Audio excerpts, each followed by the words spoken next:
AFC அப்படின்னா என்ன? ஆன்டல் follicle count, கருமுட்டையின் அளவுகள் எத்தனை இருக்கு அப்படின்னு பார்க்கலாம். இது ஆக்சுவலா பீரியடான செகண்டே எடுக்கக்கூடிய ஒரு டெஸ்ட். அதாவது யூட்ரஸை ஸ்கேன் பண்ணி அதன் மூலியமா தெரிஞ்சுக்கக்கூடிய ஒரு டெஸ்ட். இதுல மெயினா 2 விஷயங்கள் பார்க்கப்படுது. 1 ஓவரி, 2 யூட்ரஸ். ஓவரி டெஸ்ட் எடுத்து பார்க்குறப்போ பிலோ 35 ஏஜ் கீழே இருக்கவங்களுக்கு கருமுட்டைகள் 8 முதல் 10 வரை இருந்தால் அவங்களால நேச்சுரலாக கன்சீவ் ஆக முடியுங்க. இதே இது 10க்கு மேலே, அதாவது 12 கருமுட்டைகள் இருந்துச்சு அப்படின்னா அதை பிசிஓஎஸ்ஸாக கன்சிடர் பண்ணுவாங்க.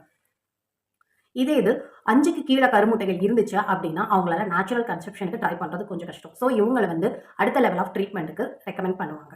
ஸோ இந்த மாதிரி பிரச்சனைகள் எல்லாம் சஃபர் ஆகி நேச்சுரல் வே கன்செப்ஷன் பண்ண முடியாமல் கஷ்டப்பட்டு இருக்கீங்க அப்படின்னா கீழே இருக்க இந்த நம்பருக்கு ஒரு மெசேஜ் பண்ணுங்க.